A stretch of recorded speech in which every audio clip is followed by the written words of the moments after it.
Put your hands together. Welcome to the stage. It is Dr. Mhairi Aitken. Hi, I am Mhairi Aitken. I'm a senior research associate at Newcastle University, and my research, well, actually, I'm going to tell you what my research is about in just a few minutes, because first of all, there's something on my mind, something I'd like to get off my chest, and now seems as good an opportunity as any, because I'm having a bit of relationship trouble. I've been in a fairly intense kind of lockdown relationship over the last few months, and it's really playing on my mind. So actually, I'd quite like to get some advice tonight, if that's okay. So just a few weeks before lockdown started, towards the end of March, I met someone. Her name is Alexa. You might have heard of her. She is quite well known. So I met her towards the end of March, and the first day I met her, it really took me by surprise. There was this incredible connection, like an instant spark. So the day I met her, she came home with me, and she's never left. And it's been fairly intense. So it started off, it was just meant to be a bit of fun. Okay, so she came home with me, we were just kind of fooling around, getting to know each other, nothing serious. But it really took me by surprise, because quite quickly I started to find that I was really relying on her, and I was talking to her about everything. So I could ask her anything. No question was too silly for Alexa. So I'd asked her about the weather. I asked her, to recommend new songs for me. I could even ask her for advice on health conditions or, medical symptoms that anybody in my household was experiencing. So it really took me by surprise, and I wasn't expecting that. But I also, things started to change after a few weeks. The little things, like she kept trying to sell me stuff. She kept trying to make me sign up for new services. And I started to kind of think, what's going on here, Alexa? What is this really about? What are you really trying to do here? And I just started to question things, I guess. I started to get the feeling that maybe she was just using me, using me for my data. Because she was really interested in my data, and she collected a lot of it. And she also shared a lot of it with her buddies back at Amazon. And I know they were using it for lots of things. They were using it for their own research, for analytical purposes. They were also using it to market things to me. So, things I really didn't need, but they were very good at it. So I did buy a lot of it. And I realized that Alexa was costing me increasingly a lot of money. So I started to feel a little bit insecure in the relationship, and started to, doubts were creeping in. And that's around the time that I started paying attention to more of the kind of gossip and, things that people were saying about her reputation. And I'm an adult. I know everybody has a history, everybody has a past. So I'm not expecting, I'm aware that she'll have a history, but Alexa does have quite a lot of history. In the year 2017, 1 million people proposed to Alexa. 1 million marriage proposals in 1 year. That's enough to make anybody feel a bit insecure, isn't it? And also, so there are 100 million Alexa-enabled devices have been sold around the world. And I think that's enough to make anybody start to feel just a little bit insecure in your relationship, right? There's also the rumors about her previous mistakes. And I know everybody makes mistakes, so I don't want to be too hard on her. But Alexa does make quite a lot of mistakes. So it's estimated that if you have Alexa on in your house throughout the day, over the course of a day, she will make, on average, 19 accidental recordings in any one day. So that's when she thinks that you're talking to her, she thinks that you said her name, so she turns on and she records whatever audio happens to be happening in your house.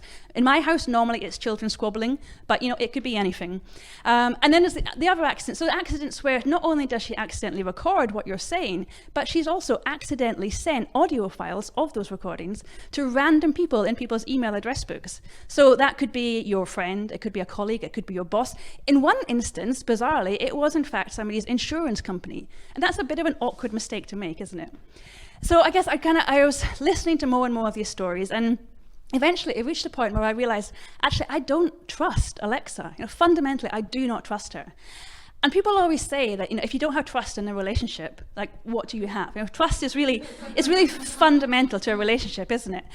But yeah, so I know I should end it. I know I should kick her out. But I'm ashamed to say I haven't. Alexa is still in my house, and I still play with her most evenings.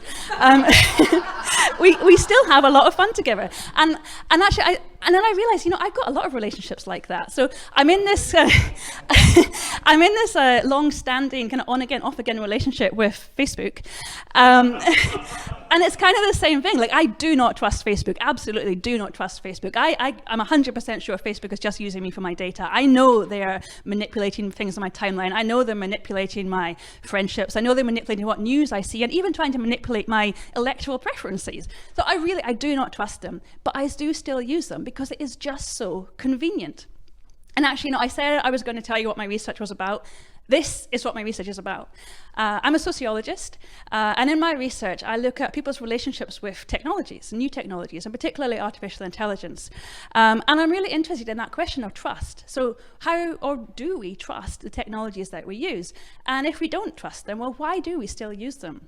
I actually think that's, what my real concern there is that increasingly we don't trust in technologies that we use, and we don't trust the organizations that we interact with or the organizations that we buy services from. Increasingly, we don't really expect them to be trustworthy. I think there's been so many controversies and so many scandals that our expectations have been lowered and lowered. And what is really dangerous about that is it leads to a position of apathy, where actually we don't expect organizations to operate in our best interests. We don't expect technology to maybe benefit us or benefit society. And maybe we don't care. I think that's really dangerous. And that's why we need to talk about Alexa. Thank you. It is fascinating, isn't it? Because there is that thing, isn't it? And how many people do you think are aware that it is a sort of data gathering exercise? I think a lot of people, you talk to people, and we've here had some discussions about Alexa this evening, and I think a lot of people are, like, they're pretty much aware. Like, people know that that's happening, and they know it's happening from marketing. And there's lots of stories about, this kind of accidental recordings, and there's lots of stories about, people are kind of aware that that happens, but they still use it. And so I think maybe we're quite good at shutting off things that are inconvenient to us, or, we kind of know that something's not quite right, but we don't want to think about when we're actually using it. So, yeah, I think there's increasing awareness, but there's also increasing complacency. So people are aware but not caring, or not thinking about it actively. And that's what I think is really important. That it's not, we could talk about the dangers of it, but we have to realize that people are still using these technologies. So we need to, I guess, increase consciousness of that and increase people making conscious, proactive decisions, so that we don't just tick a box to consent to our data being accessed or shared, but actually make an informed decision and care a bit more about how it's being used, so that we can actually change how things might be used in the future. I've got a comment here. If you don't pay for the product, then you are the product. Absolutely, yeah. And that's a phrase that we hear increasingly often. And so when I met Alexa, I met her through my electricity company. I signed up for a new electricity tariff, and they sent me Alexa. I would not have bought Alexa. I would not have gone out and chosen to have Alexa in my home. And partly that's because I have some of these concerns and because I don't feel entirely comfortable with it. But I got Alexa for free. And when you get given something like that for free, it makes you feel like, you're getting it. And then you interact with it and you do use it. And certainly in my case, I found that I use it a lot more than I expected, and it becomes addictive.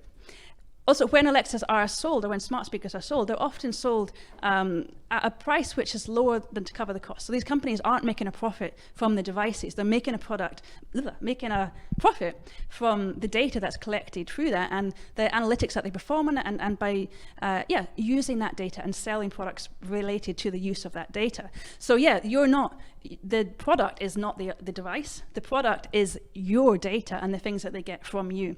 And I think that's a phrase that people use increasingly often. We hear increasingly often, but actually it's powerful. And I think people need to think about that much more, that when you get these products, or when you use these services like Facebook, know that you are the product. And that's quite a strong thing to think about. And on what terms are we willing for that to proceed? If we allow that to happen, I think we need to make informed choices about, well, what are we sharing, and in what context are we happy for that to be used? By who? The Cambridge Analytica scandal, I think, really put that into focus, that we don't always know how our data is being used, but we should know, and we should be making informed choices, and we should be kind of setting the standards around that. And that has been happening. I mean, Alexa is, because I think we're more aware now because of something like Alexa or Facebook, and you feel like you've said something in the house and then suddenly you're getting adverts because you mentioned Iceland yesterday. But I mean, it has been happening for ages in terms of, if you even think of Tesco Club Card, it's very targeted to what you buy, and then your Tesco Club Card comes with vouchers off for things. So it's been happening for a long time, but we're not necessarily being so aware. And one of the questions is there a platform or organisation that you feel is trustworthy regarding technology? Oh, that's a tricky one.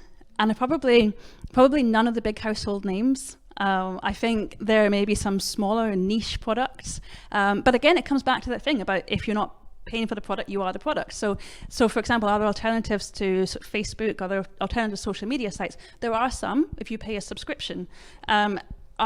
And that's kind of the big question. If we're not happy with the way our data has been collected and used, and we're not happy with these big companies making profits from our data, well, how much would we be willing to pay for an alternative that safeguarded our data better? And actually, I think most people don't really want to pay for these things. Can I just interrupt you very quickly, because Mhairi, you've triggered Alexa in several viewers' homes right now. So much chat. There's Alexas kicking off around the fucking globe. Brilliant. Alexa. Literally, houses are switching on and off. Another quick check. Why do virtual assistants like Alexa, Siri, etc., always have female voices? Yes. I'm glad that came up. That is really important. They all do. And even, your sat nav in the car, everything, chatbots that you use, even, your banking chatbots, they are female. Even if that's not a voice, it's a female name. And obviously this is informed by lots of market research. What does the customer want? But it reflects these ideas about who's serving us. Alexa, she's a very passive voice. She's very amenable. You can call her up at any time. She's always polite and courteous. And they reflect certain ideas of a female voice. What's really interesting with Alexa, recently, last year, they announced that you could change the voice of Alexa. You could get a Samuel L. Jackson voice for your Alexa. And at the time, I thought that's brilliant because, all these things are female voices, and it's shaping our ideas about, who serves us through technology. Is it always a female who serves us through technology? So when they announced that Samuel L. Jackson could be the voice of your Alexa, I thought, great, that's maybe that's addressing this aspect of this aspect anyway. But it's not quite as simple as that, because when you get Samuel L. Jackson, it's not just changing the voice of Alexa, it's fundamentally changing the character of Alexa. So Alexa is always polite. You can be as abusive as you want to Alexa, and she will always respond to you in a passive, submissive, subservient way. She's always going to serve your demands.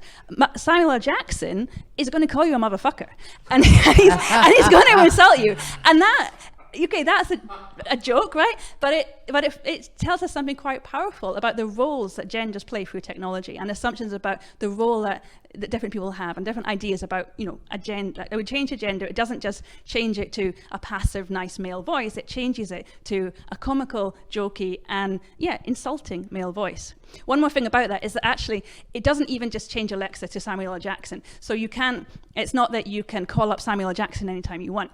If you want Samuel L. Jackson to answer your query, you have to ask Alexa to ask Samuel L. Jackson. So you don't have a man waiting on Alexa ready to answer you at the drop of a hat. You have to ask a woman to ask Samuel to ask you. So I think that kind of puts that into, makes that point even clearer, that this is still a passive female voice, and then maybe you'll get to your insulting male voice after. Am I right in thinking actually that Alexa is programmed in such a way that, people don't form a relationship with Alexa? Oh, I don't know. Really? Oh, hello, Barry. But I thought there was some kind of inbuilt thing that, if you were a lonely person, that you couldn't, that Alexa won't answer in such a way as to go, I love you, for instance. There are certain things that she can be a bit coy with. Okay. And non-committal. And if you ask her to marry you, she won't actually marry you.